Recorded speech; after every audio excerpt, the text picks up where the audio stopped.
ध्रुव प्रहलाद समान श्रेष्ठ शिशु माता ने ही जाए थे। सच्चिंतन के आश्रय से ही रवि समान सुत पाए थे। ध्रुव प्रहलाद समान श्रेष्ठ शिशु माता ने ही जाए थे। सच्चिंतन के आश्रय से ही रवि समान सुत पाए थे। इस पोषण हित ज्ञान साधना ही सुखमय उपहार है।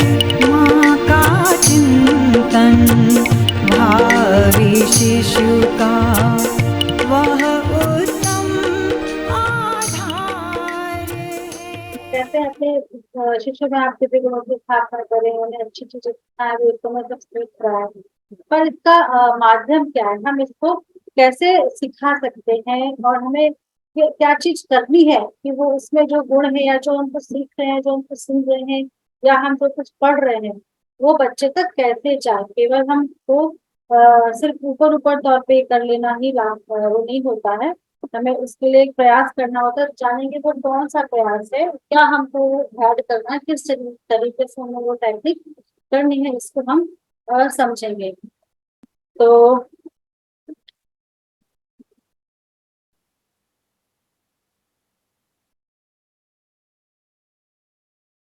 जैसा कि आप सभी जान ही रहे हैं कि ये प्रोजेक्ट जितना भी है इसमें जो भी क्लासेस है सब शांति कुंज के रिलेशन में है।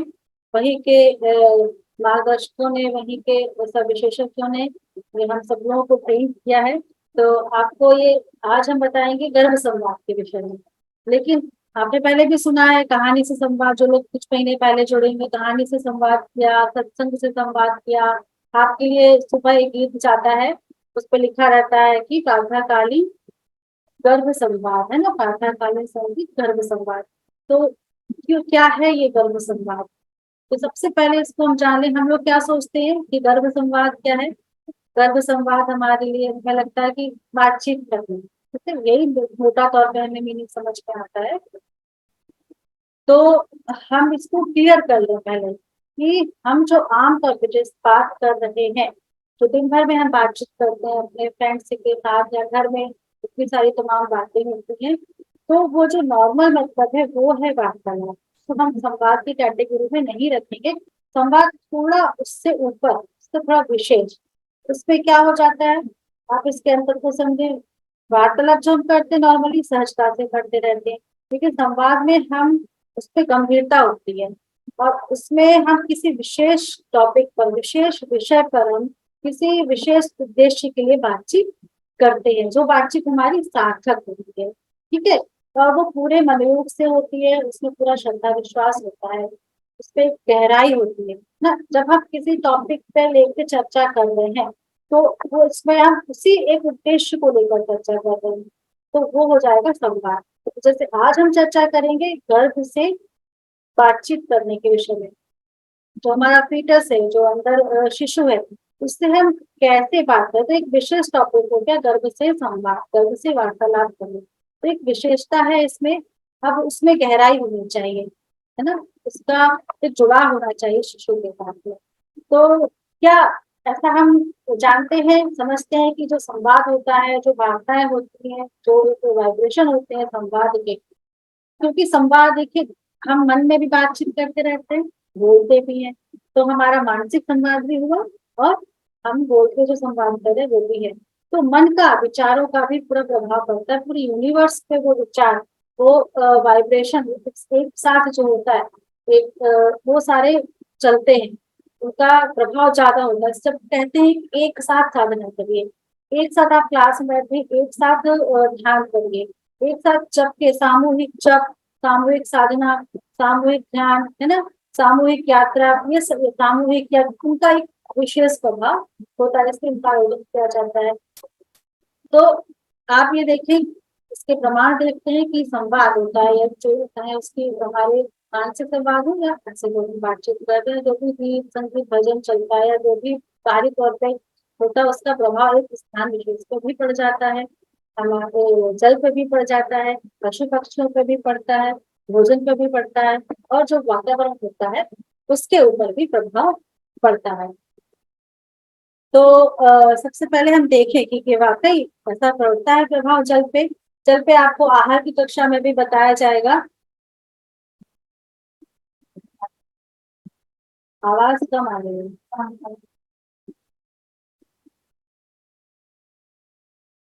देखिए जल के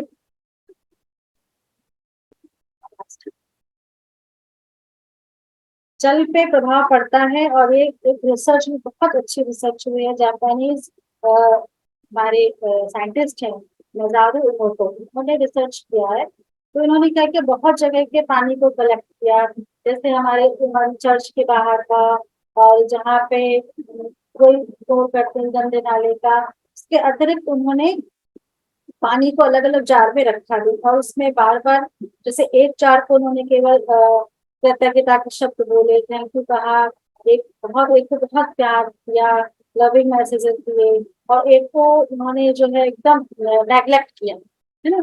और ऐसे इस तरह से एक को उन्होंने बहुत अप्रिशिएशन के लिए, और एक में बहुत गंदी गंदी यूज किया, गंदा गंदा बोला।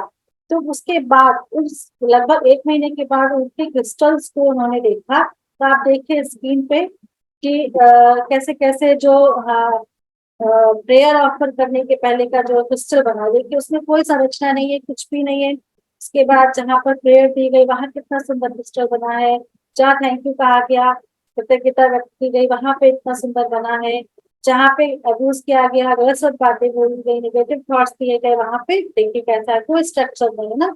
और जहाँ लव अप्रिशिएशन का दिया गया वहां भी इतना सुंदर है। तो इससे क्या पता चल रहा है कि जो जल है उस पे भी बातों का, अपनी भावनाओं का, विचारों का प्रभाव पड़ता है। इसलिए आहार के समय भी, और शायद मेरे ख्याल से आपकी बात की हुई है ऊषा पानी के समय भी, भोजन के समय भी, क्या जब भी जल पिए तो उसको आप 2 मिनट पकड़ ले, ऐसे हाथ पे जल को पकड़ ले, गायत्री मंत्र बोले या अच्छी अच्छी बातें बोले कि ये जल बहुत ऊर्जा से भरा हुआ है और मैं इसे पी रही हूँ, और ये मेरे बच्चे के स्वास्थ्य के लिए, मेरे स्वास्थ्य के लिए, और मानसिक मानसिक स्वास्थ्य और शारीरिक स्वास्थ्य सबके लिए तो बहुत लाभप्रद है। ठीक है, इस तरह से जल में तो होते हैं, ये रिसर्च के द्वारा पता चल गया। अब हम देखते हैं और क्या पेड़ पौधों पे पड़ता है, तो इसको भी हम समझ सकते हैं, और शायद कुछ लोग जानते भी होंगे। और ये भी कहा जाता है कि पेड़ पौधों को दूर दूर मत रखिए, है गमलों को पास पास रखिए। पास पास के पेड़ ज्यादा बड़े होते हैं, ज्यादा उनमें फूल आते हैं, ज्यादा, क्योंकि वो इतना खुल के खुश होते हैं। इसके अतिरिक्त तो इस पे रिसर्च की गई, बहुत सारी यूनिवर्सिटी स्किन पे की गई। तो इसमें क्या किया गया, कुछ प्लांट्स को ऐसे ही इग्नोर किया गया, और कुछ प्लांट्स के पास अच्छा म्यूजिक, जो इंस्ट्रूमेंटल म्यूजिक, शास्त्रीय संगीत बजाया गया, और रॉक म्यूजिक यहाँ पे नहीं बजाया गया। दूसरी जगह पे वेस्टर्न म्यूजिक, रॉक म्यूजिक बजाया गया, और एक पे क्लासिकल। तो देखा गया कि जहाँ रॉक म्यूजिक था वहां पे आप देखिए क्या हालत हो रही है पेड़ की, पौधे की, और जो वहां पे क्लासिकल म्यूजिक दिया वो एकदम खिल रहा है। तो क्या करना है यहाँ पे, मैं साथ में दे दूं कि आपको अपने बच्चे को संगीत सुनाना है, शास्त्रीय संगीत सुनाना है, तेज आवाज में संगीत नहीं सुनाना है, और आपको भारतीय संगीत, क्लासिकल म्यूजिक देना है, रॉक म्यूजिक नहीं देना है। जब आप शादी ब्याह में जाएं तो डीजे से बहुत दूरी बना के रखें। आप उसको, मतलब वो बच्चे को बहुत ज्यादा इरिटेट करती है और उसके पूरे दिमाग पे असर डालती है। इसलिए आपको ये सब चीजों से बच्चे को दूर रखना है। और इसके साथ ही आगे बात करेंगे कि आपको और कैसे विचार की म्यूजिक सुननी चाहिए, तो इसमें प्रभाव पड़ रहा है पौधों पर भी। ये सब जानते हैं कि भगवान देखिए बांसुरी बजाते थे तो पशु पक्षी सब आ जाते थे, मोहित हो जाते थे। गाय कहते हैं बंसी बजने से गाय दूध देती, गाय को ऐसे रिसर्चेस की गई कि गाय के सामने म्यूजिक थेरेपी की गई तो वो ज्यादा दूध देती है। तो आजकल डॉग्स पालते हैं लोग, बिल्ली पालते हैं, और तोते, छोटी छोटी चीजें पालते, तो हमारी भावनाएं समझते हैं ना वो, इसी तरह से वो रिस्पॉन्स देते हैं। कोई भाषा नहीं आती ना उनको हमारी, ना हमको उनकी, लेकिन वो भावनाएं हैं, उसको वो उसको स्पर्श करते हैं और समझते हैं। और ये कबूतरों से खत वगैरह ले जाना, संदेश ले जाना, ये बहुत पुरानी बातें हैं ना। तो ये सब संवाद मानसिक हो या बोलने वाचक हो, सबका प्रभाव पड़ता है। एक और प्रभाव देखिए भोजन का। आपको इस समय कहा भी जाता है कि भोजन को आप सात्विक संस्कार लें। तो संस्कारित कैसे, आप देखिए लंगर में भोजन करते हैं, गुरुद्वारे जाते हैं, लंगर में भोजन किया, या नवरात्रि के बाद जो भंडारा होता है, या माता के जागृत के बाद जो भंडारा, उसमें एक विशेष स्वाद होता है ना। हम लाख कोशिश कर ले घर में वैसा स्वाद नहीं आता। शांतिपुर में जो भोजनालय है उसको खा के एकदम मन तृप्त और शांत हो जाता है। और घर में हम वैसा प्रयास करें कि क्या हम वैसी खिचड़ी या वैसे आलू बना लें, तो वो नहीं हो पाता है। वहाँ का प्रभाव है, वातावरण का प्रभाव है, तो जैसे मन के साथ वो बनाया गया वहाँ का प्रभाव है। तो भोजन को भी आपको लेना है। ये तो मैंने बताया कि भोजन सब समझ भी रहे हैं, भोजन पे प्रभाव पड़ता है। और आपको भी सादा वो जो भोजन लेना है उसको संस्कारित करके लेना है, भोग लगाकर अच्छे मन से बनाना है, गायत्री मंत्र जप करते हुए बनाना है। वातावरण का प्रभाव देखिए, कैसे धार्मिक स्थल होते हैं जहाँ निरंतर पूजा पाठ होता रहता है, वहां पे जाके पूरी अलग अलौकिक सुख मिलता है, पूरी शांति मिलती है। और तो शांत बच्चे भी अगर चंचल होते हैं तो अंदर जाके वो समझ जाते हैं कि जैसे कोई बच्चा बाहर बहुत ज्यादा चंचल है और अंदर क्या देख रहा है, नहीं यहाँ तो शांति है, सब लोग करते हैं, तो वो भी थोड़ा डाउन हो जाता है, चुप हो जाता है, शैतानी करना थोड़ा सोचता है। तो हम देखते हैं ऐसी जगहों पे गुरुद्वारे हैं, मंदिर है। और इस तरह से हम देखें, स्कूल का एक अलग वाइब्रेशन होता है। हम सुनते हैं पब वगैरह में, या जहाँ पे ऐसे पार्टी वगैरह होती है, वहां पे एक अलग वातावरण होता है। आपसे वहां कोई कहेगा कि यहाँ बैठ के आप मंत्र जप कर लो, तो संभव है? नहीं है। और अगर मंदिर में बैठ के कहेगा मंत्र जप करो, तो हम चाहे वह 1 घंटा भी बिता देंगे, हमसे बहुत अच्छे से मन लगा के हो जाएगा। और विद्यालय में पढ़ने का अलग होता है, उस समय हमारा मन लगता है, लाइब्रेरी में बैठ जाते हैं, वहां पढ़ाई मन लगता है। और कहीं चले जाए, घर में उतना मन नहीं लगता है। एक हमारी निश्चित टेबल होती है, सबके साथ ऐसा हुआ होगा, जहाँ हम स्टडी करते हैं हमारी जो नियत स्थान होता है वहां ज्यादा मन लगता है। अगर हमारा वो प्लेस थोड़ा सा डकमक हो गया, या गेस्ट आ गए, हम वहां नहीं बैठ के पढ़ पा रहे, तो थोड़ा सा मन कम लगता है। तो वो वाइब्रेशन वहां पे हो गए, वो वैसा भाव वहां का बन गया। तो इन सब चीजों पे जब जड़ चेतन पर भी प्रभाव पड़ रहा है, जड़ जड़ जगह पर, जैसे कि यहाँ स्थान पे भी पड़ रहा है, भोजन पे भी पड़ रहा है, जल पे भी पड़ रहा है, तो हमारे भीतर जो गर्भस्थ शिशु है, जो एक जीव है जिसमें ब्रेन है, जिसमें दिल है, दिमाग है, मन है, और वो काम कर रहा है, और और उसमें ये सारी चीजें, भोजन जा रहा है, जल जा रहा है, पूरा 75% जल उसके भीतर है, तो क्या उस पर प्रभाव नहीं पड़ेगा? जो माँ बचेगी, समाज इस वातावरण में रहेगी, तो निश्चित रूप से उस पर प्रभाव पड़ेगा और पड़ता है। यहाँ पर अब हम बात करेंगे गर्भ से संवाद की बात। गर्भ फीटल जो आपका बच्चा है, और उससे संवाद यहाँ पे एक विशेष तरीके से, विशेष जागरूकता के साथ, विशेष आत्मविश्वास के साथ, विशेष श्रद्धा विश्वास के साथ हम जब गर्भ से बात करते हैं, मूल रूप से उससे जुड़ के, तो वो गर्भ संवाद कहलाता है। और आपको ये करना है, बहुत जरूरी है। और यही एक माध्यम है जिससे हम बच्चे से जुड़ सकते हैं, और जो जो चीज उसमें जो देना चाहते हैं वो दे सकते हैं। जैसे आप देखें, गर्भ संवाद अब होना किस तरीके का चाहिए, बच्चों से किस तरीके की बातें हमें करनी। जैसे अभी तो हमने बात की कि आपको संगीत जो है कैसे सुनना है, वेस्टर्न म्यूजिक सुनना है ना, क्लासिकल म्यूजिक सुनना है, आपको अच्छे प्रेरणादायक गीत सुनने हैं।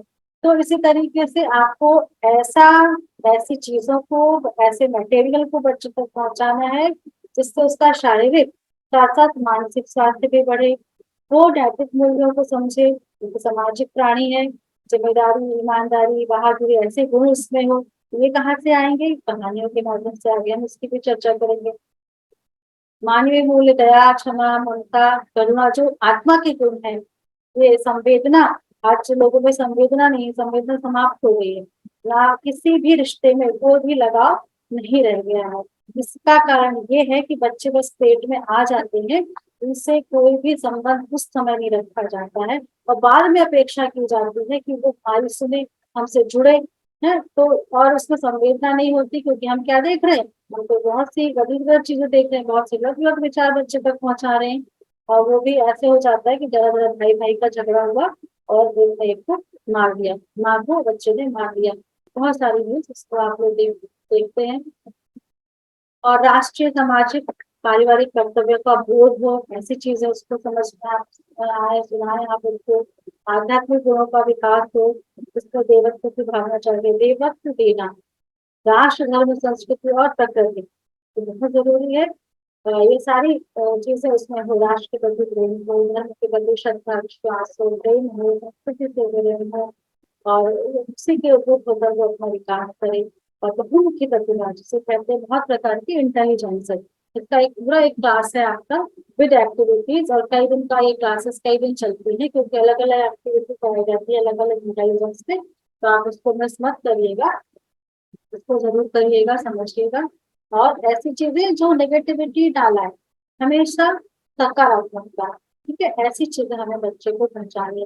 तो गर्भ से संवाद करना है, इस तरीके की चीजें होनी चाहिए।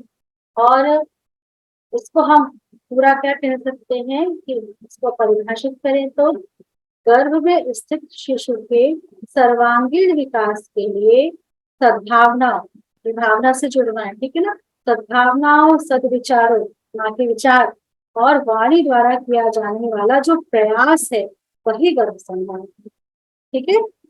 सर्वांगीण विकास के लिए सद्भावनाओं सदविचारों और वाणी द्वारा किया जाने वाला प्रयास गर्भ संधान है। और यही एक सबसे सशक्त माध्यम है जो दिव्य गुणों की स्थापना शिशु में करता है, ठीक है। अब इसको कहा क्यों जा रहा है, देखिए कुछ उदाहरण हम देखते हैं कि ऐसा होता था। उदाहरण हम देख लेते हैं कि ऐसा होता था कि बच्चा सुनता था और ऐसा करता था। तो कुछ उदाहरण तो आप लोग शायद जानते ही हैं, जैसे अभिमन्यु का, ये तो बहुत ही ज्यादा प्रचलित है। अब क्लासेस में जुड़े हैं तो मुझे लगता है मदालसा का भी कुछ जान गए होंगे, और इसके अतिरिक्त आप लोग प्रहलाद के विषय में भी जान गए होंगे, है ना। तो हम थोड़ी सी बात करते हैं जो बहनें नहीं जुड़ी हैं इस हफ्ते में।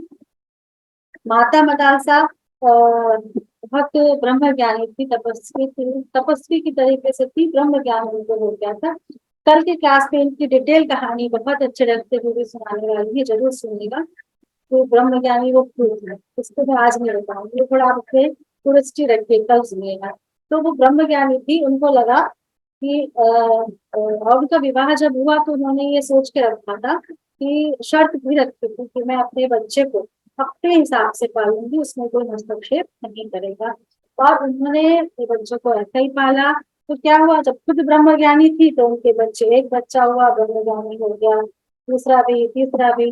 और राजा थे, बड़े ही अच्छे शासन था, चक्रवर्ती सम्राट थे, बड़ा लंबा चौड़ा शासन था उनका, दूरों तक फैला हुआ। तो उन्होंने कहा महारानी आप ये बताइए, हमारे पुत्र हो जाते हैं और आप इसको ब्रह्म ज्ञान की तरफ मोड़ देती हैं, ये जो शासन है ये राजपाट में से कौन देखेगा। तो उन्होंने राजा को बड़े आत्मविश्वास के साथ कहा कि जो हमारी अगली संतान होगी वो इस पूरे राजपाट को देखेगी, आप निश्चिंत रहें।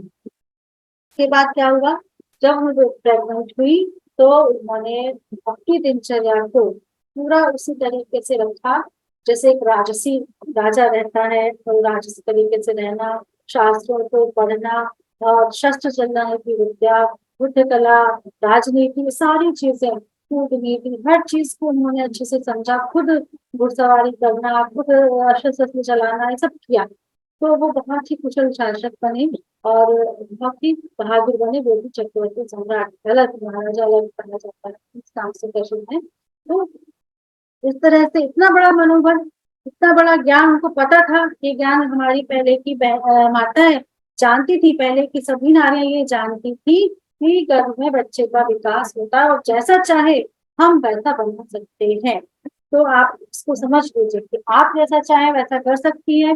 समय आपका आधा चूक गया है, कोई बात नहीं, अब सचेत हो जाइए, ठीक है। जितना आप खो दिया उसकी चिंता नहीं है, आगे आपको प्रयास करना है। अष्टावक्र जी का नाम सुना होगा, अष्टावक्र गीता का नाम सुना होगा। अष्टावक्र गीता अष्टावक्र जी की लिखी हुई है और बहुत परम ज्ञानी थे। इनकी भी कहानी ऐसी ही है, कहोड़ ऋषि थे, उनकी उनकी संतान है अष्टावक्र जी। एक हुआ क्या था, उनकी माता और उनके पिता एक ऋषि के आश्रम में रहते थे। उनकी माता ऋषि पुत्री थी, उनके शिष्य जो थे, उनके पति जो थे, उनकी माँ के मतलब उनके जो पिता थे, वो अपने जो आश्रम था जहाँ उन्होंने शिक्षा प्राप्त की थी, वहाँ के बहुत अच्छे छात्र थे, तो उन्होंने अपनी बेटी का विवाह उससे कर दिया था। तो क्या अब उनको भी वही बात बोलेंगे कि उनको ज्ञान था कि जब हम गर्भ अवस्था मेरी है, गर्भ में शिशु है, तो मुझे क्या करना है। तो जब वो गर्भ में थे तो उन्होंने कहा मुझे अपने शिशु को ये सारे जो ज्ञान है, यहाँ वेदांत दर्शन जो पढ़ाया जा रहा है, मुझे अपने शिशु को अभी से सीखना है, तो सारा ज्ञान देना है। तो जहाँ भी कक्षाएं होती थी वो जाके वो भी सुनती थी, उनको अटेंड करती थी और समझती थी। एक दिन क्या हुआ, उनके पिता कक्षा ले रहे थे, तो वो गलतियां हुई, तो गर्भ से अष्टावक्र जो है उनको 8 जगह पे टोका। अब थोड़ा स्वाभिमान अभिमान जागृत हो गया उनके पिता का, तो उन्होंने उनको शाप दे दिया कि तुमने मुझे, मतलब उनको लगा गर्भ से बच्चा इतना ज्यादा वो है, इतना ज्ञानी हो गया और गर्भ से मुझे टोक रहा है, इसकी कितनी हिम्मत। पूरे अभिमान पे चोट लगी और उन्होंने कहा, वहीं पे शाप दे दिया कि अब तुम 8 जगह तुमने मुझे टोका है, तो 8 जगह से तुम टेढ़े रहोगे। इसीलिए वो अष्टावक्र जी 8 जगह से टेढ़े थे, क्योंकि इतने विद्वान थे कि राजा जनक ने भी उनको अपना गुरु बनाया था। और उसकी बहुत अच्छी कथा है, उसको सुनिएगा कि क्यों उन्होंने गुरु बनाया था। अगर हम यहाँ सुनाने बैठेंगे तो उसका समय बीत जाएगा और एक गर्भ संवाद की क्लास ना होकर कथा की क्लास हो जाएगी। तो आप इसको नेट पे सर्च करिएगा या पढ़िएगा कहीं पे, ठीक है। तो राजा जनक ने भी, राजा भी ब्रह्म जनक जी भी बहुत ब्रह्म ज्ञानी थे, सुना होगा उनके बारे में। उनको अपना अष्टावक्र को अपना गुरु उन्होंने बनाया था। तो गर्भ से बच्चा बोला, ठीक है, सुन तो रहा था और उसने बोला भी था। ऐसे अभिमन्यु के उदाहरण, इसको दोनों यहाँ डिटेल में जाने की जरूरत नहीं है, सभी जानते हैं कि उन्होंने चक्रव्यूह भेदन की कला गर्भ में ही सीख ली थी। अगर सुभद्रा जो है जागृति होती, द्वार भी वो सुन लेती और बच्चा भी सुन लेता, अभिमन्यु सुन लेता और पूरा चक्रव्यूह वो भेद सकता था। एक महीना था, 14 वर्ष का बालक उसको भेद सकता था और वो लोग जीत जाते। लेकिन वहां भूल हो गई, सोए ना, इसलिए कहते हैं कि आपको जो दिनचर्या कही गई है, आपको जो जो कहा जा रहा है, आप वो करें, जरा भी आलस से प्रमाद इसमें ना करें। सतर्कता बहुत जरूरी है। अभी सतर्क रह लेंगे, जैसे होता है ना, एग्जाम है, एग्जाम के समय हमने पढ़ लिया, एग्जाम के पहले पढ़ लिया, और फिर जो और अच्छी और एकदम पीक पे स्टडी होती है एग्जाम के टाइम पे वो हमने कर ली, तो फिर हम आराम से रहते हैं ना, चिंता नहीं होती कि रिजल्ट क्या आएगा, अच्छा ही आएगा। तो ऐसा ही आपके 9 महीने का टाइम होता है, आपको एग्जाम की तैयारी अच्छे से करनी है, एग्जाम अच्छे से करनी है। भक्त प्रहलाद का आपने एफिशिएंसी क्लास हुई थी, उसमें सुना होगा। राघु को ये राक्षस कुल के, राक्षस कुल के थे, हिरण्यकश्यप राक्षस था।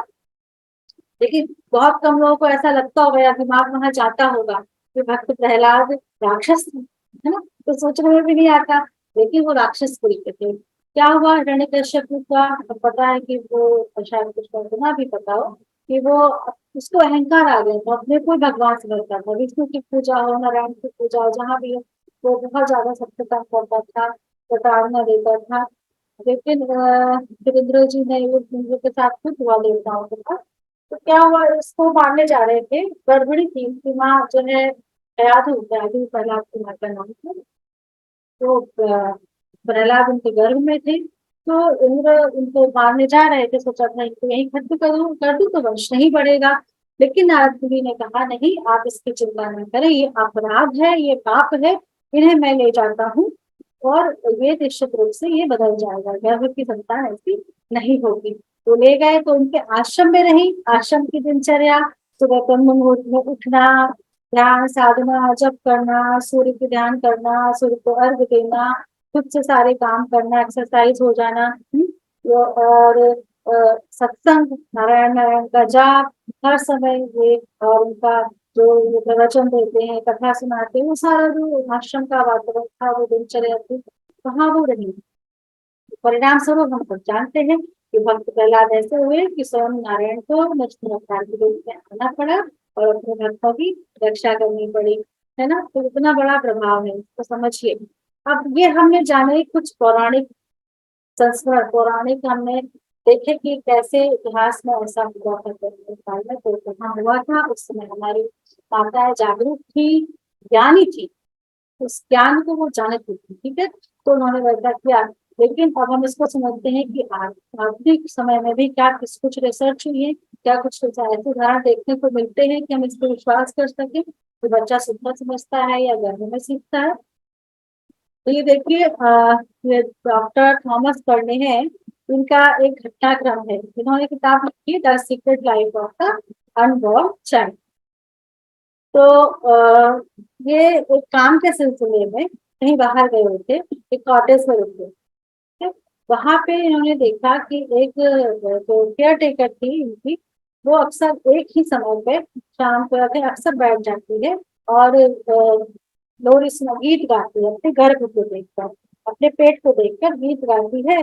बड़े उससे जैसे कि सहला सहला के उससे तो देखते थे, सोचते थे ये पागल है। कई बार उन्होंने देखा, उसको बहुत हंसते हुए देख के और पूछा कि तुम क्या कर रही हो। बोला आपको नहीं पता चला, मैं अपने बच्चे को गीत सुना रही हूँ। बोले पागल हो गई है, उनको लगा ये तो पागल है, हंस के वो चले गए। फिर क्या हुआ, उस समय करीब उनका उस लेडी का 3-4 महीने का गर्भ रहा था। फिर काम के सिलसिले में फिर से आना हुआ, फिर से उसी कॉलेज में ठहरे और वहां पर उसका सामना हुआ। तो वो केयर टेकर आकर डॉक्टर से खुद बोला, थॉमस बर्ने से उन्होंने खुद कहा, आपको सर आइए मैं दिखाती हूँ कुछ, जिस बात के लिए आप मुझे पागल समझ रहे थे, हंस रहे थे, मैं आपको दिखाती हूँ कि उस समय मैं गीत क्यों गाती।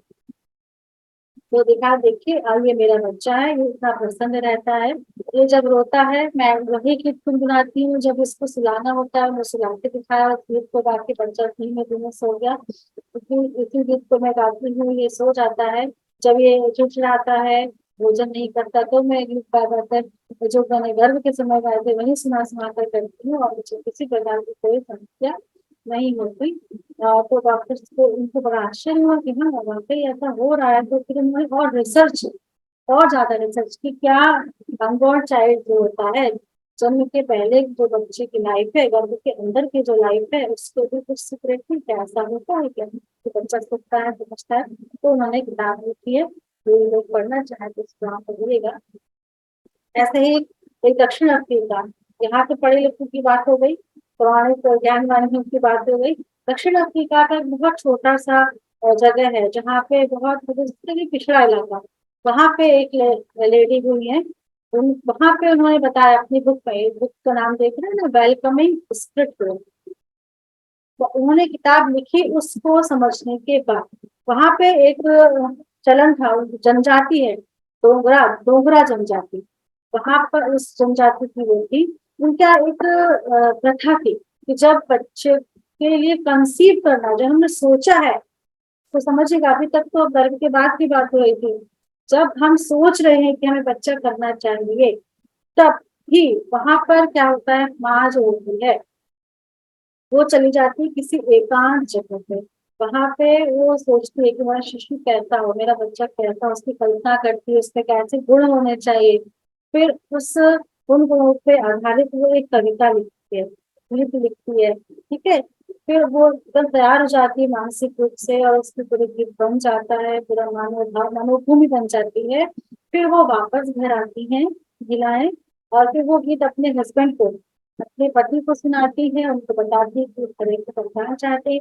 पति भी उस गीत को और उस मनोभूमि को अपना तैयार करते हैं।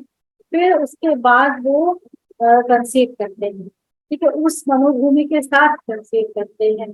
उसके बाद जन्म के बाद भी वही गीत वो परिवार के सभी जनों को बताया जाता है, और जितनी भी उसमें चीजें होती हैं, वो सब उसी गीत को बार बार गाते हैं, और इस तरह से वर्तमान बनाते हैं। सोचिए एक छोटी सी जनजाति में वहां भी, तो ये ज्ञान सुदूर तक फैला है, ये बहुत जरूरी है। इससे हम अछूते थे, अछूते इसलिए हो गए क्योंकि हमारे यहाँ से जो ज्ञान था, ऋषियों का ज्ञान था, वो दूर कर दिया गया। कि अब संस्कृतियां आई, इतना हम गुलामी हमको सहनी पड़ी, मुगलों का भी राज रहा, अंग्रेजों का भी रहा, और वो ज्ञान आपने सुना होगा कि कितने ही हमारे विश्वविद्यालय को बुला दिया गया, और हमारे मैंडल के द्वारा पूरी शिक्षा पद्धति, गुरुकुल शिक्षा पद्धति बदल दी गई। तो इसका रीजन यही था कि वो समझ गए थे कि यहाँ पे जो ज्ञान है, जो भारतीय ऋषियों का ज्ञान है, यही यहाँ भारत की शक्ति है। तो वहीं पर सब चोट पहुंचाई गई और हम लोग उससे अछूते रह गए। पर परम पूज्य होते पंडित श्री रामचंद्र आचार्य जी के द्वारा उन ऋषि परंपराओं को, सारी ऋषियों की जो परंपराएं थी, वो सारी वापस पुनर्जागरण करने का प्रयास किया जा रहा है, सामान्य भाषा में, सहज भाषा में जन जन तक पहुंचाया जा रहा है। और इसके आपको दिखाया जा रहा है कि किसी भी नहीं, यज्ञ यज्ञ ले लीजिए, आप आयुर्वेद ले लीजिए, आप जप ले लीजिए, ध्यान ले लीजिए, हर चीज का साइंटिफिक रूप के साथ लोगों तक पहुंचाया जा रहा है, ताकि सामान्य वर्ग का व्यक्ति भी समझे, कोई पढ़ा लिखा व्यक्ति भी इसको समझे और इन चीजों को फिर से अपने। ठीक, तो अब हम बात करते हैं, तो ये बात क्लियर है ना कि अब प्रभाव पड़ता है। हमें बहुत सारे उदाहरण मिल गए। सेरेना विलियम्स का मैं नहीं बताऊंगी, उनका बहुत ज्यादा मॉडर्न, सेरेना विलियम्स को सभी जानते हैं, टेनिस प्लेयर।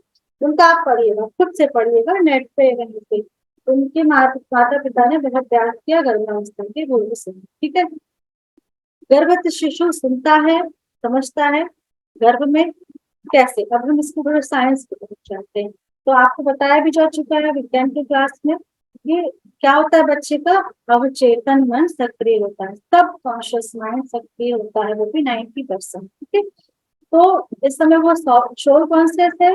ठीक है, माँ की भावना, इससे कहा जा रहा है केवल बोलना नहीं, केवल आपने जैसे हम सुन रहे हैं, आपने कोई टीवी पे कुछ चला लिया, अच्छा सीरियल प्रेरणा पर चला लिया, या आपने कोई गाना चला लिया, और लेकिन आप उसके भावों पे नहीं जा रहे, उसको ध्यान से सुन के आप अपने बच्चे तक नहीं पहुंचा रहे, वैसा विजुलाइज नहीं कर रहे, तो उसका प्रभाव पड़ना उतना नहीं होगा, मामूली सा ही होगा। लेकिन अगर आप चाहते हैं अच्छा प्रभाव पड़े, तो आपको अपनी भावना, ठीक है, तो भावनाओं के द्वारा उस पर प्रभाव पड़ेगा, इसलिए कहा जाता है अवचेतन मन उसका सक्रिय होता है।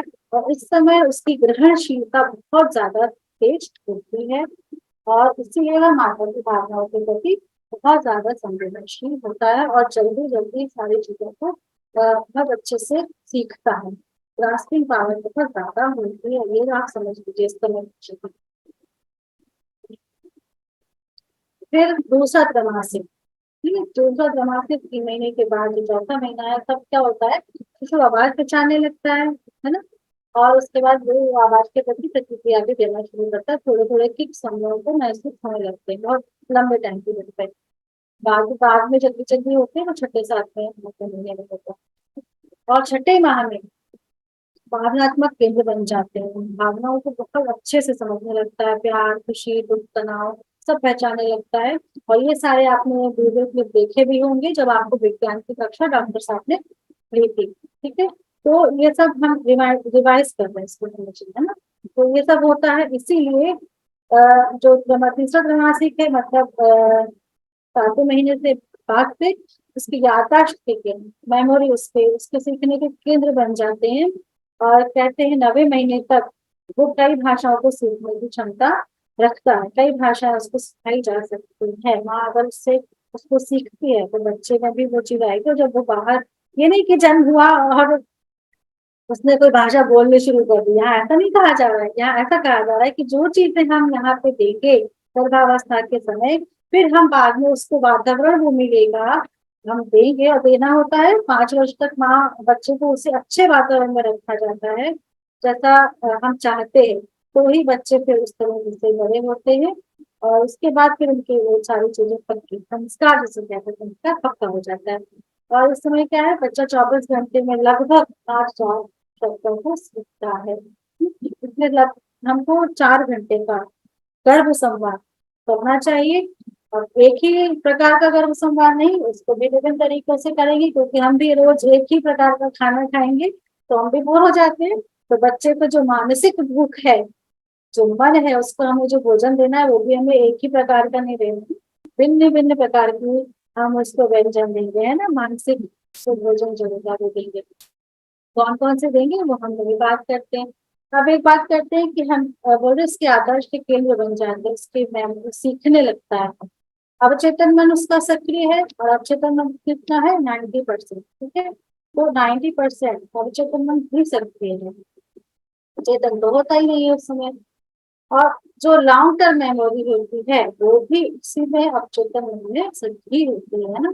और लॉन्ग टर्म मेमोरी क्या, जैसे कि हम स्विमिंग सीखते हैं, हम साइकिल चलाना सीखते हैं, हम कार चलाना सीखते हैं, इस तरीके से हम अगर कुछ दिन इन चीजों को नहीं भी करते हैं, तो भी कहीं अचानक से हमें करना होता है, तो कर लेते हैं, भूलते नहीं है। तो ये लॉन्ग टर्म मेमोरी में जाके उस समय बच्चे को जो भी सिखाया जाता है उसकी लॉन्ग टर्म मेमोरी में, इम्प्लिसिट मेमोरी जिसको कहते हैं, उसमें वो इम्प्लिसिट मेमोरी ज्यादा वर्क करती है, ठीक है ना। तो सारे संस्कार जो न्यू है वहाँ पे जड़ जमा लेते हैं, वहाँ पे जो सीखता रहता है, स्टोर होता रहता है, लेयर्स बनते रहते हैं, ठीक है। तो अब ये बात सुनते हैं, हमने समझ लिया और कि गर्भ संवाद कैसे करना है, किस प्रकार का होना चाहिए। अब ये देखिए कि आप सोच रहे हो क्यों करें, हमें क्या लाभ है, तो आप यहाँ पे लिस्ट देखिए, गर्भवती को क्या लाभ है, माता को क्या लाभ है। एक तो आप शिशु को, जब इसमें कहा जाता है कैसे आपको गर्भ संवाद करना है, आप शिशु को सोच रही हैं, उसको विजुलाइज कर रही हैं, माँ के और शिशु के बीच भावनात्मक जुड़ाव होता है, ठीक है। आत्मीयता का विस्तार होता है और उसको सुरक्षा का आभास होता है। देखिए पेट में पानी के बीच में गुम गुम आवाज आ रही है और धड़कन की आवाज आ रही है, अंधेरा है, वहां वो बच्चा है। अब अगर माँ उससे बात कर रही है, उसको महसूस कर रही है, सहला रही है, तो उसको सुरक्षा आभास होगा, है ना। तो उसका आत्मबल बहुत मजबूत होगा, बहुत तगड़ा होगा और सुरक्षित और खुश रहेगा, तनाव नहीं होगा। उसमें दिव्य गुणों का आरोपण करेंगे आप, कर्म संवाद के माध्यम से बहुमुखी प्रतिभा का विकास करेंगे। और फिर ऐसा बच्चा कैसे होगा, स्वस्थ होगा, पहले से शरीर से भी और मन से भी। मन उसका संतुलित होगा, आजकल मानसिक कितनी बीमारियां हो रही हैं, तो मन से भी स्वस्थ होगा, शरीर से भी स्वस्थ होगा। जब आपका सोच के साथ साथ आपकी भावनाओं के साथ साथ आपका भोजन भी अच्छा होगा, तो शरीर से भी स्वस्थ होगा, भावनात्मक रूप से सक्षम होगा और सबल होगा आर्थिक। तो हमें ऐसा ही बच्चा चाहिए, ऐसी ही पीढ़ी चाहिए है अब आने वाली, क्योंकि बहुत ज्यादा बच्चे अस्त व्यस्त हो रहे हैं। उनको अपने ना उद्देश्य का पता है जीवन का, उन्हें क्या करना है, और कभी भी तनावग्रस्त हो जाते हैं, कभी भी आक्रोशित हो जाते हैं, कोई भी दुर्घटना को अंजाम दे देते हैं। तो आपका बच्चा उन सबसे दूर हो, ऐसा प्रयास हमें करना है, ठीक है। ये सब चीजें जानकर अब हम बात करें कि गर्भ संवाद आपको करना कब है। करना कब है, हमें तो प्रतिदिन करना है, कभी भी हमें इससे दूर नहीं जाना है। आपको 24 घंटे बच्चे को विजुलाइज करना है। 24 घंटे से बच्चा होने के बाद आप हमेशा बच्चे के साथ, बच्चे के सामने रहेंगी, तो आप उसको देखेंगी, उससे बात करेंगी, उसको रोकेंगी, टोकेंगी, गिर तो नहीं रहा है। तो अभी से आप बच्चे को महसूस करिए, ठीक है। उसको बातचीत करती, कोई भी काम आप करें दिनचर्या में शामिल करें, जागरण से लेकर शयन तक आपको इसको संवाद करना है।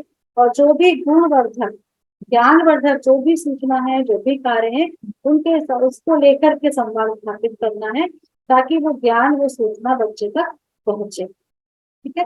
अब हम विशेष संवाद की बात करते हैं कि आपको सुबह को कहा जाता है ब्रह्म मुहूर्त में। तो उस समय ये 3 मुहूर्त होते हैं हमारे हमारे मुहूर्त जो ऋषियों ने बताए हैं। और उन समय विशेष साधना, विशेष चीज करने से उसका लाभ अधिक होता है, लाभ ज्यादा होता है, ठीक है। संध्या के समय कहलाते हैं। तो एक तो आपको ब्रह्म मुहूर्त में उठने के लिए कहा जा रहा है, तो ब्रह्म मुहूर्त में आपको आत्मबोध करना है, ठीक है। उस समय आप आत्मबोध की साधना करें, आत्मबोध के साथ संवाद करें। पिछली क्लास में हुआ था, तो हमारी बहनों ने रिक्वेस्ट किया था कि इसको हम स्क्रिप्ट में दे दें, तो कोशिश करेंगे कि स्क्रिप्ट में भी आपको जल्दी ही भेज दें या फिर रिकॉर्डिंग करा के आप उसको करेंगे। और दिन में आपको संगीत भेजा जाता है, ठीक है। तो संगीत क्योंकि भोजन वोजन के उपरांत हम निपट जाते हैं, तो एक संगीत, वैसे तो आप संगीत का पूरा फोल्डर बना लीजिए अच्छे अच्छे संगीत का, तो दिन में संगीत के माध्यम से कर लीजिए, आप कहानियों पढ़ने के माध्यम से कर लीजिए, ठीक है। एक को बना ले, कोई जीवनी पढ़ ले, ठीक है। अपना एक सेट कर ले कि हमें इस समय ये करना है। और संध्या के मुहूर्त में आपको भेजा जाता है नादयोग की साधना, बहुत ज्यादा इफेक्टिव है। नादयोग की साधना आप इसको इस समय करें, ठीक है। इस 3 समय में आपको साधना जरूर करें, कोई ना कोई संवाद, विशेष इच्छा संवाद आपको जरूर करना है। वो कौन कौन से हो सकते हैं उसको भी आगे भी हम डिक्लेयर करेंगे, ठीक है। तो आपको करना क्या है संवाद, आप जैसे हम आपको बोलते हैं ना, अभी सुबह बोला, अभी क्लास के पहले बोला कि आप सीधे बैठे, शांत बैठे, नेत्र बंद करें, तब जब करें। तो आपको ऐसे करना है, यथा संभव आप निश्चिंत पर बैठे, निश्चित समय रहेगा आपका, जो एक समय है पर्टिकुलर, वो आप एक निश्चित करें अपने हिसाब से, उस समय रहेगा। जो विशेष संवाद की बात करें, दिनचर्या में उसको महसूस करना है, दिनचर्या में आपको जो करना है उसमें आगे बताते हैं उसको करना है, क्योंकि जो विषय संवाद 3 समय करना है मुहूर्त के समय, वो आपको यथासंभव जो है बैठ जाए, शांत बैठे, वातावरण शांत हो, अपने रूम में चले जाए। अगर ज्यादा घर में बहुत सारे मेंबर हैं अपने रूम में चले जाए। मन को आप गहरी सांस लें 3 बार, सांस ले 3 बार छोड़े, रोकना नहीं है सांस को। योगा करते होंगे तो जान रहे होंगे कि आपको भी सांस नहीं रोकनी है, ठीक है। गहरी सांस लेंगे, अपने मन को एकाग्र करेंगे, सारी नेगेटिविटी बाहर करेंगे, दोनों हाथों को गर्दन पे रखेंगे। अब अपने घर में जो बच्चा है उसको आप सोचें, विजुलाइज करें। अच्छा मैं बोल रही हूँ, आप लोग करते जाइए, बैठे हैं ऐसे जो बोल रही हूँ वो करते जाइए, देखिएगा मन भी शांत हो जाएगा ना, आप अपने बच्चे को महसूस करेंगे। गर्भस्थ शिशु से कनेक्शन बनाइए, इसको महसूस करिए, वो आपकी गोद में बैठा है और जो है वो मुस्कुरा रहा है। आपका मन उसके मन से जुड़ रहा है, आप मुस्कुरा रही हो, वो मुस्कुरा रहा है। आपको देख रहे हैं तो आपको लग रहा है जैसे कि वो मुझे देख रहा है, ऐसे। वो भी सजग है, आप भी सजग हैं। अब आप पूरा उसके प्रति विश्वास दिखाइए, पूरा जुड़ाव दिखाइए, समर्पण, तुम जुड़ गए हैं, आप लोग दोनों की आत्मा आत्मा से जुड़ गई है, मन मन से जुड़ गया है। और फिर आप जो भी विधि रहेगी इस तरह से भाव बने की बढ़ती लगती है। फिर जो भी विधा रहेगी, चाहे आप संगीत, चाहे कहानी, चाहे जीवनी या योग, कुछ भी रहेगा उसके द्वारा आप करेंगे। फिर आप कहानी पढ़ते हैं, जीवनी पढ़ते हैं या स्वाध्याय करते हैं, तो जो अंश आपने पढ़ा है उसमें क्या शिक्षा मिली, उस पर आपके क्या गुण है, उसमें बच्चे तक क्या जाना चाहिए, फिर उसको लेके आप सोचेंगे और बच्चे से संवाद करेंगे।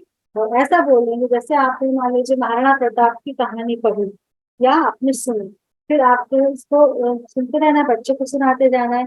फिर वो देखो मेरे बच्चे कितने वीर थे महाराणा प्रताप, तुम भी ऐसे ही वीर हो, बहुत पराक्रमी हो, और तुम्हारे भीतर देशभक्ति फूट फूट के भरी है, तुम सभी का सम्मान करने वाले हो। ऐसा सोचे और आप सोचे भी तो वैसा ही पराक्रमी चेहरा एकदम दमदमाता हुआ, वीरता से भरा हुआ, अच्छा सुडौल शरीर ऐसा है, ठीक है।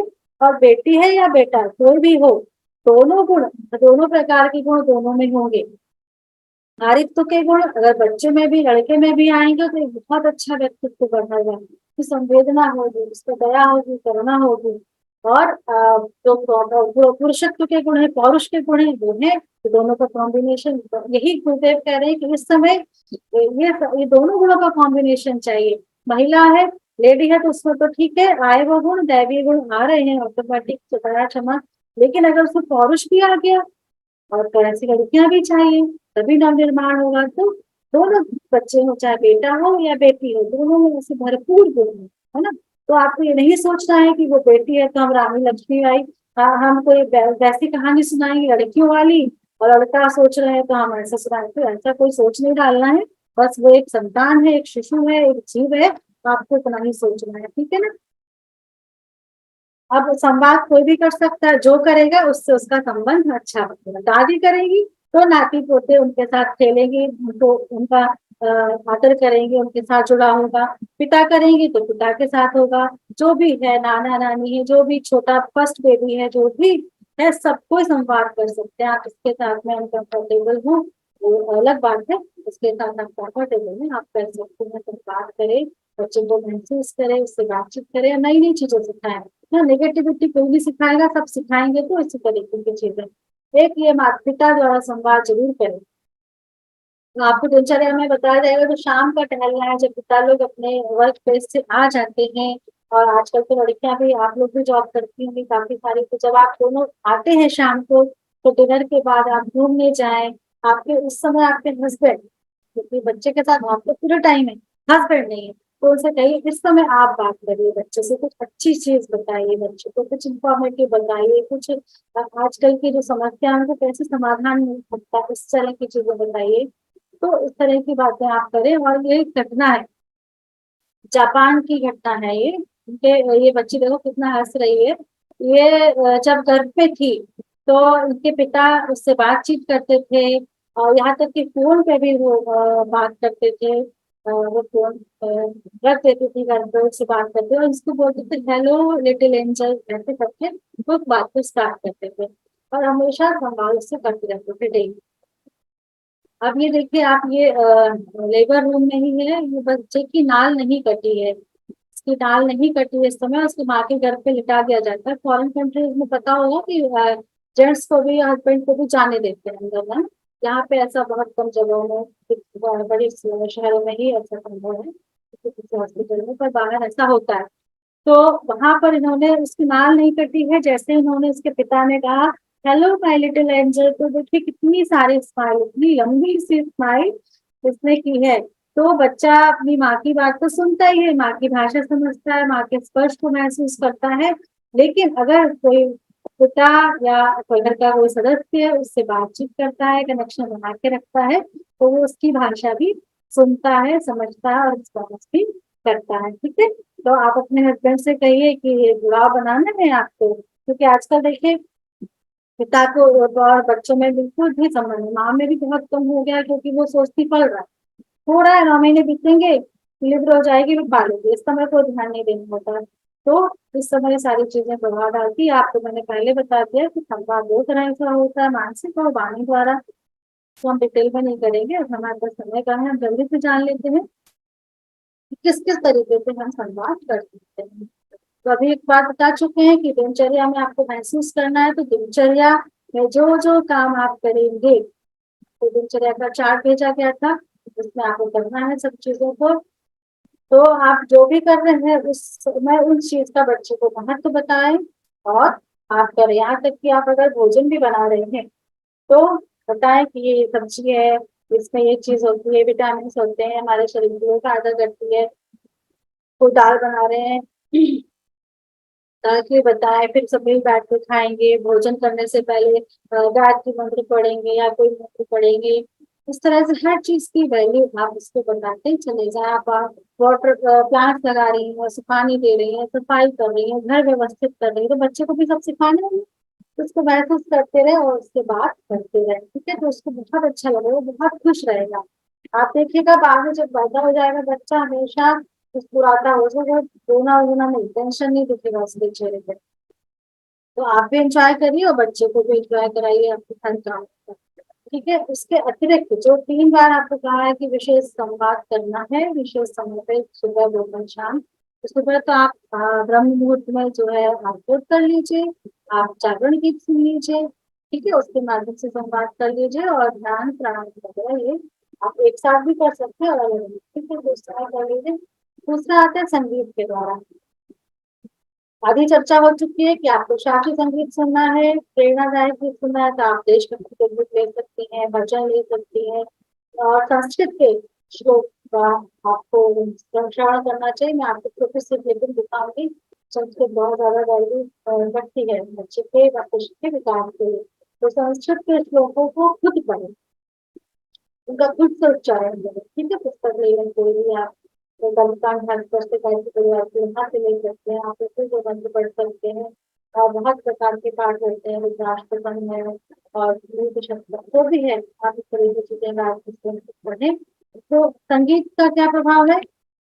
संगीत सुनने से, वो भी इंस्ट्रूमेंटल म्यूजिक को सुनने से, शांति संगीत सुनने से बच्चे का जो ब्रेन है उसका न्यूरोजेनेसिस मतलब जो मस्तिष्क के न्यूरॉन्स बनने की प्रक्रिया तेज होती है, ठीक है, तो मस्तिष्क का विकास अच्छे से होता है।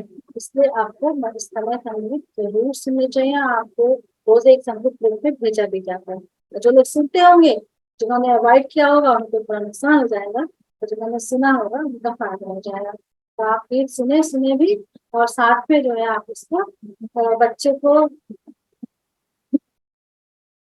आप उसमें जो भाव निहित है उसका भी बच्चे को आप भाव भी बताना चाहिए कि क्या है, संस्कृत का मतलब क्या होगा, ऐसी प्रेरणा वैसा भी उसको देते जाएंगे। तो संस्कृत की बात करें,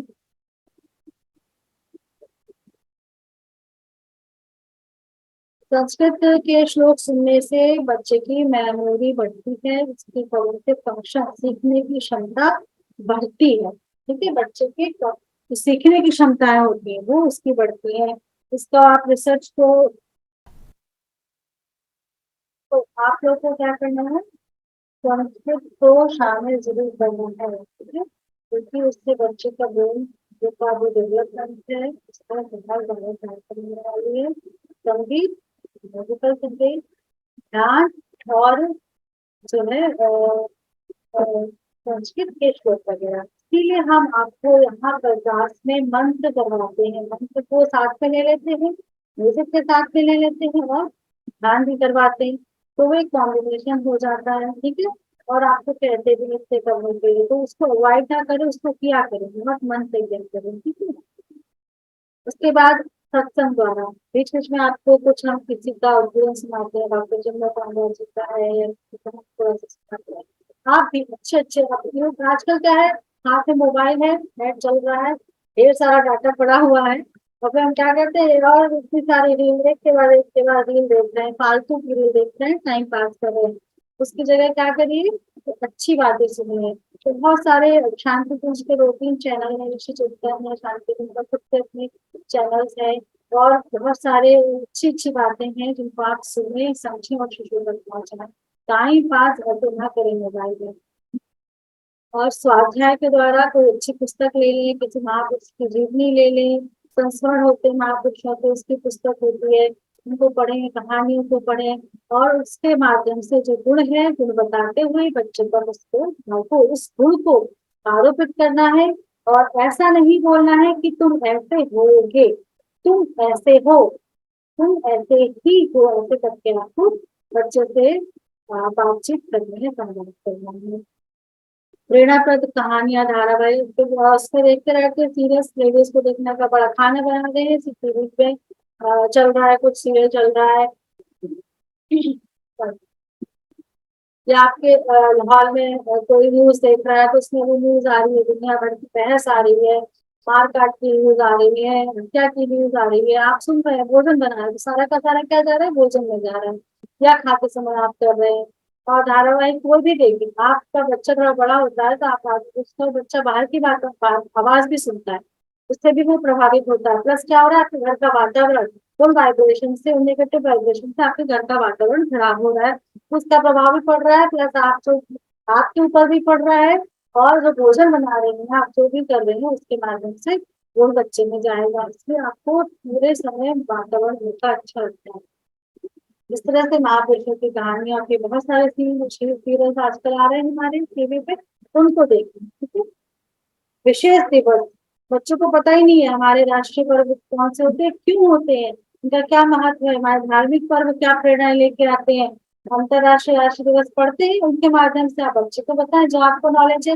इसके अतिरिक्त हम लोग भी यहाँ पे हर जो पर्व होता है या किसी महापुरुष की जयंती होती है, तो हम यहाँ पे भी क्लास करने की कोशिश करते हैं, और आपको चाहते हैं कि आप लोग रहें, उसमें इन्वॉल्व हो।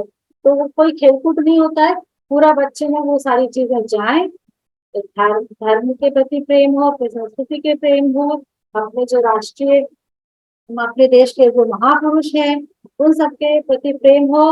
और आपके गर्भ से स्वामी विवेकानंद निकले, आपके गर्भ से रानी लक्ष्मीबाई निकले, आपके गर्भ से मीराबाई निकले, आपके गर्भ से आजाद निकले, भगत सिंह निकले, सभी चाहते होंगे ना, सबने एक पिक्चर बना रखी होगी। अगर आपने कोई पिक्चर नहीं बनाई है तो आज पिक्चर बना लीजिए कि आपका बच्चा कैसा होना चाहिए। और एक बार क्वेश्चन किया था बहन ने कि इंटेलिजेंस चाहते हैं, IAS ये सब बनाना चाहते हैं, तो वो बनेगा। आप ये सारी एक्टिविटीज करेंगी तो बच्चे का दिमाग, संस्कृत के श्लोक कहा, अब आप तो कहते कि आप जो सुनिए, तो आप सोचते हमें धार्मिक थोड़ा बनाना है, हमें पूजा पाठ करने वाला मिलना है, तो उसको IAS बनना है। तो अब क्या हो रहा है, आज आपको पता चला कि संस्कृत के श्लोक से उसके सीखने की क्षमता, उसके लर्निंग कैपेबिलिटी बढ़ रही है ना। तो आप पढ़ेंगे, आप ऐसे ध्यान के विषय में बहुत अच्छी क्लास होगी, डॉक्टर संगीता जी की होगी, उसको भी मिस मत करिएगा, तब आप समझेंगे कि ध्यान का महत्व क्या है, ठीक है। तो वो बच्चा आपका दिव्य गुणों से भी अभिभूत होगा, इसके साथ साथ वो इंटेलिजेंस भी होगा, इससे बेफिक्र रहिए। और ऐसे गुणों को आप बच्चे को दीजिए, हम ऐसी जो क्लासेस करते हैं उनमें आप जुड़े और अपना पूरा इंटरेस्ट दिखाएं। गर्भ संवाद एक तरह का ये भी है पारिवारिक चर्चा। जनरली हम सुबह के ब्रेकफास्ट में और डिनर लंच के समय जल्दीबाजी होती है या सारे परिवार के लोग नहीं होते हैं, पर लास्ट में जब हम डिनर करते हैं आगे, तो लगभग सारे लोग घर में साथ में होते हैं। तो डिनर के समय या डिनर के बाद करने के बाद एक साथ बैठे हैं, कुछ अच्छे विषयों पे चर्चा करें, अपने परिवार में जो सदस्य हैं उनके गुण। यहाँ पर देखिए दोष गुण सब में होता है, कोई भी जिस इंसान नहीं इसमें गुण ही गुण हो, और कोई भी इंसान ऐसा नहीं इसमें एक भी गुण ना हो, केवल दोष ही दोष हो। तो गुणों को ही ढूंढना है, गुणों पे चर्चा करनी है और उस गुण को बच्चे को बताना है, ताकि उसके प्रति उनका सम्मान बढ़े, उसका श्रद्धा भाव हो, उनसे जुड़ाव रहे और साथ ही साथ वो उस गुण को धारण करे, वैसा गुण उसमें आए। तो वो गुण किसी में भी हो सकते हैं, आपके घर में जो भी सदस्य हैं, आपके पति हैं, आपकी सास है, आपकी ननद है, आपके माता पिता हैं, जो भी हैं, उनके विषय में आप बच्चे से बात करें, कुछ आप समसामयिक चर्चा कर सकते हैं। उसके समाधान के बाद केवल नकारात्मक नहीं कि ऐसे हो रहा है, ऐसे हो रहा है, इतने रेप हो गए हैं या इतने हत्याएं हो रही है, ऐसे नहीं। ये हो रहे तो क्यों हो रहे हैं, वो समाधान क्या है, समाधान पर चर्चा करें। तो क्या पता आपका बच्चा कोई क्रांति कर जाए, आगे कोई सामाजिक कुरीतियों को समाधान में ढूंढ ले और उसका समाधान करे। तो नहीं कह सकते कि बच्चा क्या करने वाला है, किससे वो भगवान ने यहाँ भेजा है। और आपको इन सब चीजों को सुनाया समझाया जा रहा है तो निश्चित रूप से हर एक बैठी हुई आत्मा को एक विशेष करने वाली है, तो आप अपने आप को विशेष समझिए और आपके गर्भ में जो आया है वो भी विशेष है, तो उस तरह से पालन करिए। इसके अतिरिक्त आपके अंदर बहुत सबके अंदर एक शौक होता है, कोई भी एक शौक होता है, आपको सिलाई कढ़ाई बुनाई, आपको ड्राइंग आती है, आपको क्राफ्ट में बहुत इंटरेस्ट है। कुछ लेडीज घर को बहुत सजा के रखती हैं, जगह जगह अपने हाथ से बनाई हुई चीजें लगाती हैं। कुछ लोगों को पजल्स खेलना बहुत अच्छा लगता है, सुडोकू खेलिए, ब्रेन की एक्सरसाइज होगी, शतरंज खेलिए। सुडोकू प्रेरणा ने आपको एक दो बार सिखाया भी है पहले की क्लासेस में, इस बार आप लोगों को हुआ कि नहीं, तो वो नहीं आता है तो भी आप उसको सीख सकते हो, बहुत इंटरेस्टिंग है। कहानी लिखते हैं, कहानी लिखिए, कविताएं लिखिए। लेकिन फिर वही बात कि जब आप लेखन भी कर रहे हैं आप, तो फिर अच्छी चीजें लिखनी है ना। ये नहीं कि कुछ अश्लील कविताएं या श्रृंगार रस में डूबे चले गए, तो ऐसा नहीं करना है। अच्छी चीजें, डायरी भी लिख रहे हैं तो डायरी में देख ले कि बहुत ज्यादा हमने नेगेटिव चीजों को नहीं भर के रख दी है, पॉजिटिव लिख दिया। डायरी लेखन किसी किसी की हैबिट होती है कि हम दिन भर की चीजें या हमारे मन में जो चला वो लिखते हैं, लेकिन फिर उसमें जो नेगेटिव रह गया वो बच्चों को आप अलर्ट कर दीजिए कि नहीं ये गलत हुआ है मुझसे, ये भाव मेरे अंदर नहीं आना चाहिए था। आपको सिर्फ पॉजिटिव पॉजिटिव लेना है, ठीक है। इसको आप करना, ये बहुत सिंपल सी बात एक बता दें। ये वाणियां होती हैं, जैसे कि हम भैरवी वाणी जो अभी बात कर रहे हैं इसमें से बोल के बात करते हैं। मध्यमा वाणी कहते हैं, इसे जेस्चर्स होते हैं, हम सांकेतिक भाषा जो होती है, ऐसे ऐसे कर ले तो बोलने की आवश्यकता नहीं, नमस्ते हो रहा है, टाटा हो गया, बाय बाय हो गया, बुलाने का, तो इस तरह की तो हम इस तरह की भाव भंगिमाएं होती है, ये मध्यमा वाणी में आती है। पश्चंती वाणी टेलोपैथी, मन से मन की बात होती है। और परावाणी ईश्वर से, ईश्वर के जो हमारे गुरु होते हैं, ईश्वर होते हैं, जो ब्रह्मनाद है, जो ब्रह्मांड की आवाज है, ये सब परावाणी में आएगा और वो महसूस करते हैं। तो अभी क्या है, आपका शिशु हर तरह की वाणी को सुनने की सामर्थ्य रखता है। सबसे ज्यादा तो वो परावाणी और पश्चंती वाणी, मन और हृदय की बात समझ रहा है, भावना समझ रहा है, ठीक है। उसके बाद वो भैरवी वाणी की बात है, मतलब जो वार्तालाप होता है वो भी सीखता है। और उसके जैसे जैसे हमारी योगा करने वाली बहनें हैं, तो बहुत सारे रिजल्ट आए। तो डेली योगा करती थी तो मुद्राएं लगाई जाती है ध्यान के समय, योगा के समय, प्राणायाम के समय। तो वो बच्चे ऐसे जो बर्थ हुआ है उनका, तो कोई बच्चा ऐसा किया हुआ है, कोई ऐसे किया हुआ है, तो इस तरह, और कोई हाथ जोड़ा हुआ भी है, बहुत अच्छे अच्छे उसके रिजल्ट आए, देखने में देख के मन खुश हो जाता है। तो ये सारी चीजें बच्चे पे प्रभाव डालती है, इसलिए अच्छा सोचिए, अच्छा देखिए, अच्छा बोलिए, अच्छा करिए, है ना। तो ये सब वाणी के उदाहरण से लेट हो रहा है, इसलिए इसको ज्यादा डिटेल में करने की आवश्यकता भी नहीं है, बस इतना जानना जरूरी है कि आपका बच्चा हर तरफ से प्रभावित हो रहा है, ठीक तरह से चल रहा है। अब एक मोटी बात जो हमें विशेष रूप से ध्यान रखनी है, ठीक है, क्या करना है, भावना और विचारों पर कड़ा नियंत्रण रखना है। आपको जागरूक रहना है, सतर्क। जैसे एक पहरेदार सतर्क रहता है ना, जागते रहो, ऐसे आपको जागते रहना है। बच्चा सुन रहा है, जागते रहो। पर निंदा और द्वेष भाव से बचना है, ये बहुत होता है, तो इससे बचिए। आप बच्चे तक ना जाने पाए, कभी हो भी गया है तो देखिए, कोई नकारात्मक विचार, द्वेष भावना, कोई ऐसा भाव, ईर्ष्या द्वेष का भाव आ गया, अब मानव है, आ जाएगा, कोई बड़ी बात नहीं है, आता रहता है। लेकिन अब हमें क्या करना है, हम बच्चे को बचाना, ठीक है। तो आप उसको तुरंत मैसेज दीजिए, तुरंत संवाद करिए उससे कि बेटा नहीं, ये विचार जो आया या मैंने ऐसा उनको बोल दिया, ये नहीं करना चाहिए था, ये गलत है, तुम ऐसे नहीं हो, मैं माफी मांगती हूँ। और आपने जिसके लिए ऐसा भाव किया उसको आप इमेजिन करें और उससे अंदर ही अंदर मन से माफी मांगे, और बच्चा भी ये सीखेगा। ठीक है, आगे फिर ये नहीं कि आज तो हमने कर लिया फिर वो फिर वही विचार हमने वही बात हमने फिर से करी, तो उस पर भी हमारा नियंत्रण हो जाएगा। तो कितना अच्छा है, हम भी नकारात्मकता से हटेंगे, हमारे अंदर भी शोधन होता चला जाएगा, और बच्चा अच्छा सीखेगा। वो सकारात्मकता स्थापित करेंगे। और इसके अलावा कभी कोई विपरीत परिस्थिति आती है, अचानक से कोई ऐसी स्थिति आ जाती है कि हम हड़बड़ा जाते, तनाव में हो जाते, उस समय भी आपको नियंत्रण रखने की आवश्यकता है, शांत रहने की आवश्यकता है, कि बच्चा आपको देख रहे हैं, तो नियंत्रण रखें और उस परिस्थिति से कैसे निपटना है उसका मैसेज बच्चों तक पहुंचाएं। ठीक है। और पुस्तकों का प्रयोग अधिक करें। क्या होगा, एक तो रेडिएशन का वीडियो पड़ा है, उसको आप जरूर सुन लें, मैंने शायद भेजा भी है कल परसों में। अगर किसी ने नहीं सुना है तो उसको तत्काल सुन लें, क्योंकि उसका बहुत ज्यादा प्रभाव बच्चे पे पड़ता है, उसके दिमाग पे पड़ता है, और वह बहुत सारी तरह की बीमारियां भी गिरती हैं। तो आप मोबाइल का प्रयोग कम से कम करें, बहुत जरूरी है तभी करें, अपने पास होते समय मोबाइल ना रखें। बच्चे को संगीत मोबाइल पे ऐसे पेट पे मोबाइल रख के कभी भी मत सुनाइएगा। हेडफोन मोबाइल रख के कभी नहीं सुनाना है। आप दूर बजाइए और दूर सुनिए। ठीक है ना। बच्चे पैदा होने के बाद भी बहुत सी माता फोन पास पर रख देती है, ऐसा नहीं करिएगा। फोन बिल्कुल उसके आसपास नहीं होना चाहिए। हो सके तो रात में आप अपना वाईफाई वगैरह ऑफ कर दीजिए, तो उसका जरूर सुन लें आप। रेडिएशन का प्रभाव पड़ता है तो अब भाई फोन है, काम करना है, वर्किंग भी है बहुत सारे लोग और काम करना रहता है, तो आप उसको प्रयोग करें। पर न्यूनतम, और पढ़ने के लिए कहानी जीवनी इत्यादि पढ़ने के लिए आप पुस्तकों का प्रयोग करें। इससे क्या होगा, आपके बच्चे में भी बुक्स पढ़ने की हैबिट आएगी, है ना। और वर्बल इंटेलिजेंस उसका बढ़ेगा, जो भी भाषा है उसका भाषाई ज्ञान उसका बढ़ेगा। वो बोलने में अच्छा होगा, अपने उसके बाद बहुत सारे शब्द होंगे जिनको अपनी बातों को एक्सप्रेस करने में उसको काम आएंगे, है ना, भाषा सीखेगा। और पुस्तक पढ़ेगा तो उसको जब स्कूल टाइम होगा तो वहां पे वो जो है पढ़ सकेगा किताबों में, उसका मन लगेगा। ये देखिए, एक बच्चा है, इसकी माँ गीत सुनती थी, अब ये रो रहा है। तो अभी गीत चलेगा तो वो फिर से शांत हो जाएगा।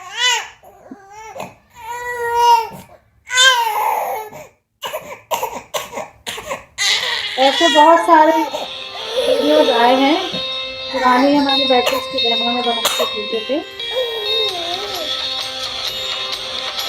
तो आप लोग भी बनाइएगा। ये देखिए कितना शांत हो गया ना।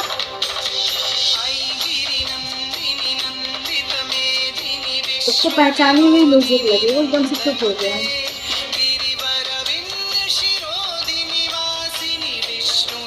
इस तरह से बच्चे रिस्पॉन्स करते हैं। जो आपको कहानी सुनाई थी ना केयर टेकर वाली, तो उसी का प्रभाव देखने में आ गया।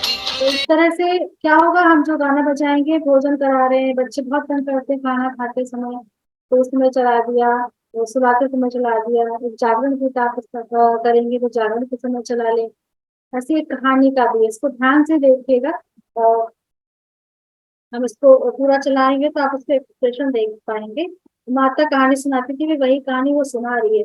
इतना छोटा बच्चा है कि बेड पे है, एक बार की ये तो बात ऐसा है, लग रहा है कि उसको सारी चीजें एक समझ जंगल में में आई। बहुत सारे चूहे रहते थे। ये भी हमारे वहाँ की पाठशाला अचानक वहाँ की एक बिल्ली आ टपकी पहले दूसरे बैच की और चूहों करी के वीडियो है। बीच सनसनीखेज फैल गई कि अब कैसे रहेंगे।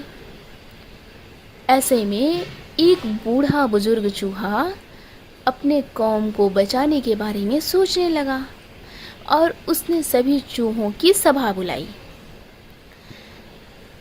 उस सभी चूहों के सभा में एक चिंदी नाम का चूहा नहीं पहुंचा, क्योंकि वो बहुत कामचोर था, उसे काम करना बिल्कुल भी पसंद नहीं था और वो सभा में भी नहीं पहुंचा, वो उछल कूद करता रहा।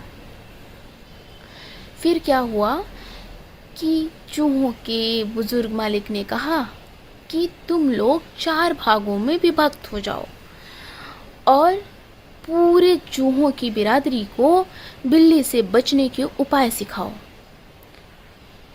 ऐसे में 4 मुखिया चुने गए जो 4 ग्रुप में चूहों को बांटकर उनको ट्रेनिंग देते।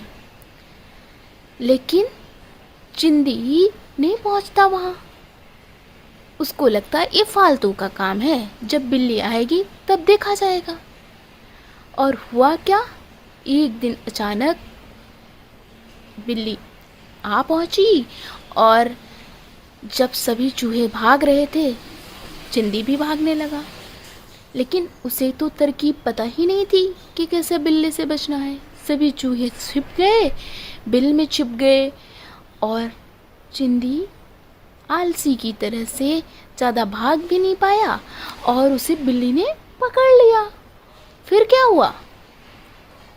फिर चिंदी आखिरी समय में बोला कि काश मैंने भी सबकी तरह से ट्रेनिंग ले ली होती तो आज ये बुरा दिन देखना ना पड़ता। सबक, काम चोरी से बचना चाहिए। हम सबको अपने काम को मन लगा कर करना चाहिए। देखा आपने कितना छोटा बच्चा है, अभी बेड पर बस लेटा है, कि वो 2 3 महीने से कम का ही लग रहा है ना। ये नीचे की माता ने लिखा पल्लवी भरद्वाज उसका बच्चा है। तो इस तरीके से आप समझिए इनके प्रमाण है। कि एक गायत्री मंत्र बोल रहा है तो बच्चा पुनः कितना खुश हो रहा है, प्रचोदयात् आराम से नींद तक कर रही ॐ है उनकी मम्मा, गायत्री भूर्भुवस्वः मंत्र। तत्सवितुर्वरेण्यं भर्गो देवस्य धीमहि धियो यो नः प्रचोदयात् ॐ भू तो इस तरीके से आप भी अपनी चीजों को निश्चित कर लेंगे कि एक दिन हमें सुबह जागरण करना, शाम करना, तो उपाय जो भी है वो करेंगे। और निश्चित रूप से आपका बच्चा एक बहुत अच्छा उत्कृष्ट व्यक्ति